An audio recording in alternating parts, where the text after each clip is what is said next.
All right, ladies and gentlemen, this is Wil Page, and I am the instructional technology coach over at Thomas Starr King Magnet Middle School.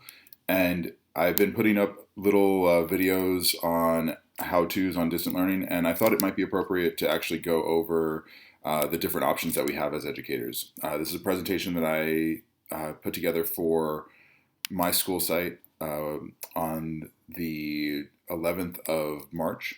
We actually presented it via a Zoom call so we could do our social distancing while having a faculty meeting.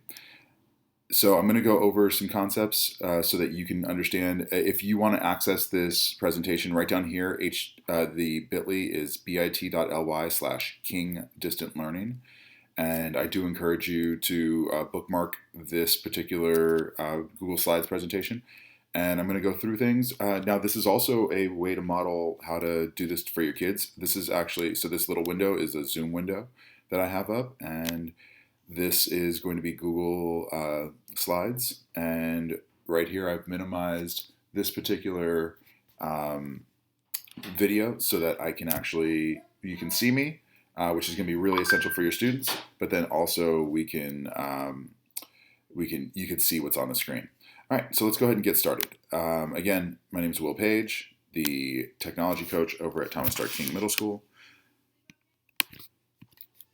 All right, so keys for e-learning success. This is where we're going to start things and really kind of give you an idea of what you're going to want to do. First thing, integration model. You're going to want to make sure that you're using web-based projects, explorations, and research. Now, some people are going to say, well, what if my kids don't have access? Someone in the house has a cell phone, so they have access. Now, that doesn't mean that it's going to be perfect, but they do have access. Additionally, you want students to create media. Maybe they create podcasts, maybe they create videos or slideshows. Additionally, you want them to use collaborative tools online. Google Docs, Google Sheets, Google Slides presentations. These are all going to be great ways for kids to still work together, but not necessarily have the ability to be in each other's presence. Start with measurable outcomes.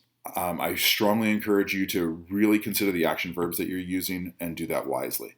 Students should be able to read your learning objective and immediately know what they're supposed to be doing. Don't put in a lot of flowery language. Don't put in things that are going to be difficult for them to process. They have to know what's expected of them in order to actually take care of business for you. You're going to need to evaluate your current learning objectives. You're going to be able to do exactly what you were hoping to do with some tweaks. It might not be exactly the way you wanted to do it, but the objective can still get there, and you're still going to be able to make minor adjustments, especially again with regard to those action verbs and clarifying language. That will be able to actually help you out a ton. You want to make sure you're utilizing your learning management software.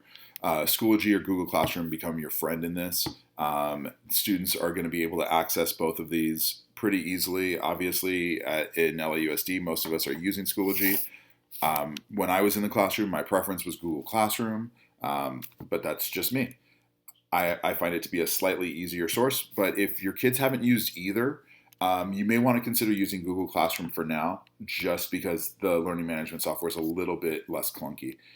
Also, students are a lot of times well-versed in both of these. So make sure you're using them. You want to make sure you plan your assessment strategy. Ensure that whatever you're doing is observable and evaluated by specific criteria. Rubrics really become your friend here. You want to identify how you're going to measure the learning objectives. Ensure that what you're doing is measurable. Ensure that what you're doing can be achieved through this temporary model. All right, you're going to need to make sure that you're embedding and scaffolding in order to support your students the best. This means that you're going to have to provide students with what their end goal is going to end up being. You want to structure your lessons so that they're manageable. It's called chunking. We're going to go over the chunking process in just a minute. And also, you want to make sure that students connect to their prior knowledge. Tap into what they know. tap into skill sets that they already have. You may even want to poll them and figure out what skill sets they have that you might not know. All right, chunking information. You have to do this as you're going through e-learning. You got to really prioritize the information. Decide what are your main points. Decide what is going to be your primary and also your secondary supporting materials. Visuals become really key here. Again, you're not there to actually go through the lesson, so they need you to be as specific as possible and, again, have those visuals there. All right, you're going to want to make sure that you're designing for working memory. So the rule for designing for learners' working memory is less is more. Keep that in mind as you're creating these lessons. Include relevant and carefully chosen content, because at the end of the day, if it's not relevant, it's going to just be extra information that the kids don't need. We need to really condense down what we might be doing here. And again, getting back to that idea of visuals, visuals are really, really great ways that working memory doesn't have to be overtaxed. All right, the next thing with chunking is you've got a plan.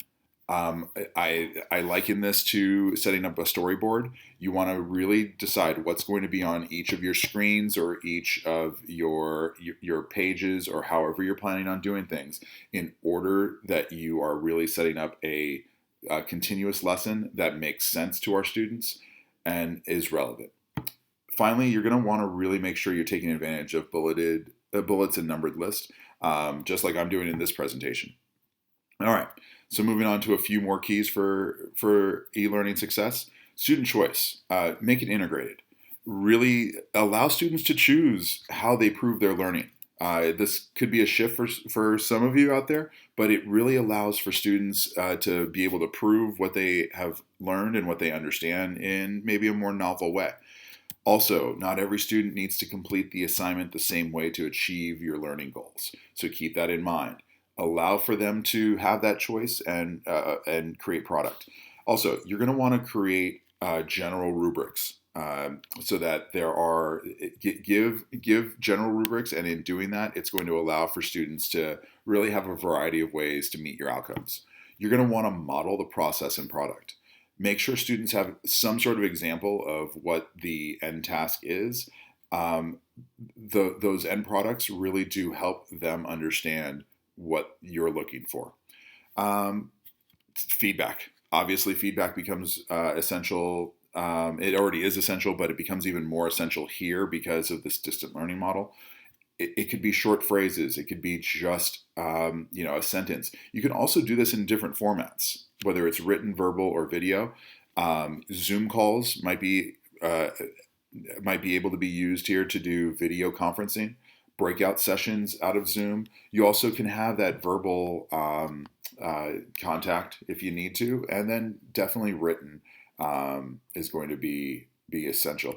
Also, give students time for reflection.